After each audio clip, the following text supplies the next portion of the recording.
Assalamualaikum warahmatullahi wabarakatuh. Selamat datang di video pembelajaran PKBM Khatulistiwa. Pada kesempatan kali ini, kita akan belajar Bahasa Indonesia Modul 2 Unit 3, Kenyamanan Kerja. Dalam memilih pekerjaan, sebagian orang lebih mengutamakan upah atau gaji yang besar demi terpenuhi kebutuhan sehari-hari. Akan tetapi, sebagian orang juga cenderung memilih kenyamanan dalam bekerja. Kenyamanan dalam bekerja biasanya akan berdampak pada kualitas kerja seseorang. Oleh karena itu, demi mendapatkan suasana kerja yang nyaman, mereka pun mencari cara untuk menciptakan suasana tersebut. Satu cara agar merasa nyaman dengan pekerjaan adalah menikmati setiap prosesnya, baik suka maupun duka. Kenyamanan dan kesuksesan tidak bisa diraih dengan hanya mengeluh tanpa bertindak apapun. Setiap kali ada masalah atau sebaliknya, kebahagiaan yang dialami selama bekerja anggaplah seperti sebuah tahap yang harus dilalui demi kesuksesan selanjutnya.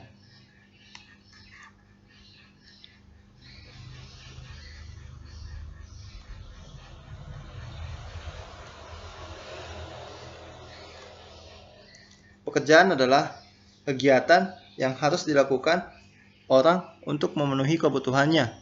Setiap hari, manusia mempunyai kebutuhan pokok yang harus dipenuhi.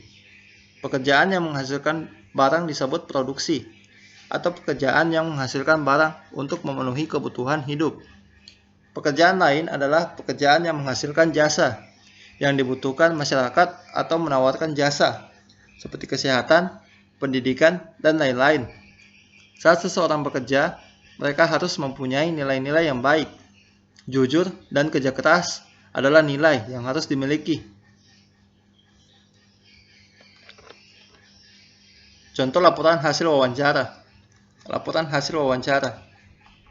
Wawancara ini dilaksanakan pada hari tanggal Selasa 12 Maret 2013 pukul 7.30 waktu Indonesia Barat sampai selesai.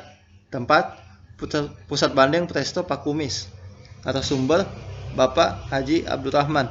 Wawancara Fitri Susilawati, Alisa Indah, dan Umi Khairatun. Hasil wawancara pada hari Selasa 12 Maret 2013 pukul 7.30 waktu Indonesia Barat, kami berkumpul di rumah teman kami yang dekat dengan rumah narasumber. Setelah semuanya siap, kami menuju ke rumah narasumber untuk melaksanakan wawancara. Aroma bandeng sudah tercium setelah kami sampai di lokasi. Kebetulan saat itu sedang berlangsung proses pembuatan bandeng. Kami pun melihat proses pembuatan olahan bandeng secara langsung. Di tempat tersebut, kami bertemu dengan narasumber atau pemilik usaha yang bernama Bapak Haji Abdurrahman, atau lebih akrab disapa dengan Pak Kumis. Beliau bersikap ramah kepada kami. Pertanyaan pembuka. Assalamualaikum Pak, apakah kami boleh mewawancarai Bapak? Waalaikumsalam, oh boleh saja, tapi sebentar saja ya, karena saya mau istirahat.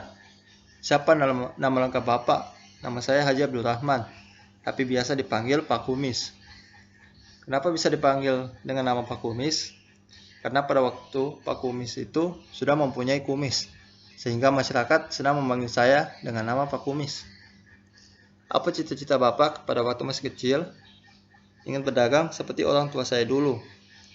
Boleh kami tahu tempat tanggal lahir Bapak? Oh iya, saya lahir di Ioram, Kulon, Kabupaten Kudus pada tanggal 7 Mei 1944. Pertanyaan isi. Kapan usaha ini didirikan? Usaha ini didirikan oleh mertua saya, dan saya mulai mengambil alih usaha ini pada tahun 1969. Sebelumnya, tahun 1967, saya mulai belajar berjualan dengan cara berkeliling dari suatu tempat ke tempat yang lain. Bagaimana asal mulanya usaha Bapak ini? Awalnya usaha ini menjual bandeng kuning di Pasar Johar Semarang. Tapi lama-kelamaan bandeng kuning mulai tidak laku karena tergeser oleh adanya bandeng presto. Oleh karena itu, Bapak berusaha untuk membuat bandeng presto. Awalnya saya mencoba membuat sampai 12 kali dan selalu hancur. Tapi saya tetap berusaha untuk dapat membuat bandeng yang berkualitas. Sampai-sampai saya menjual perhiasan istri saya, dan akhirnya saya dapat membuatnya. Selain itu, para pelanggan juga menyukai bandeng presto saya. Biasanya Bapak menjual bandeng berapa kilo? Biasanya saya menjual bandeng 60 kilo dalam 1 minggu. Awalnya Bapak membuat sendiri atau sudah ada pegawai? Belum. Dulu saya membuat sendiri, tapi sekarang saya sudah dibantu sama pegawai. Kalau kamu boleh tahu berapa pegawai Bapak sekarang? Sekarang pegawainya ada 15 orang. Kebanyakan pegawai itu dari mana? Kebanyakan pegawainya dari kerabat saya sendiri. Biasanya Bapak memproduksi berapa kali dalam 1 minggu? Kalau dulu setiap hari bisa memproduksi, tapi sekarang hanya 3 kali dalam 1 minggu. Bekerjanya berapa jam? Kalau yang dimasak itu sampai jam 5 sore. Bahan yang digunakan seperti apa? Bandeng, bumbu-bumbu seperti kunyit, garam, dan air. Bandeng itu dari mana Pak? Budidaya sendiri atau membeli? Kalau bandeng itu dari Juwana. Kriteria bandeng yang digunakan seperti apa? Yang pasti bandengnya yang sudah dewasa.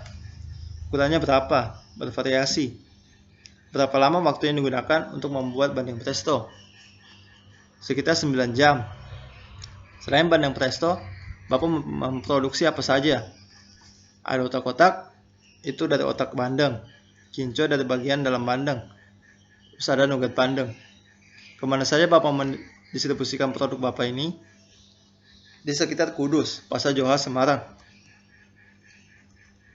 Kira-kira selama memproduksi bandeng presto ini, kendala apa saja yang Bapak alami? Sekarang banyak yang ikut membuat bandeng presto, jadi bandeng yang Pak Kumis sudah tidak seperti dulu. Apakah Bapak ingin membuka usaha selain bandeng presto? Oh tidak, saya kan sudah tua, jadi saya fokus di usaha ini saja. Pertanyaan terakhir dari kami, apa motivasi Bapak? Kejujuran dan kerja keras, karena itu merupakan kunci dari suatu keberhasilan. Pesan-pesan buat kami apa Pak? Kalian belajar dengan sungguh-sungguh, jangan mudah menyerah supaya kalian bisa menjadi sukses. Setelah mewawancarai narasumber kami meminta foto bersama sebagai bukti otentik bahwa kami telah melaksanakan tugas bahasa Indonesia. Tidak lupa kami berterima kasih kepada narasumber dan berpamitan untuk pulang.